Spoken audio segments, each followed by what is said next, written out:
Hey YouTube, welcome back guys. So today we have another Frigidaire gallery refrigerator that I fixed it last time.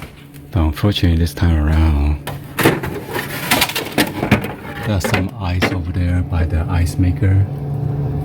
So I'm going to defrost it with the hair dryer and hope that's gonna solve the problem. Sometimes I guess this refrigerator is not defrosting properly, so let's go ahead and do this.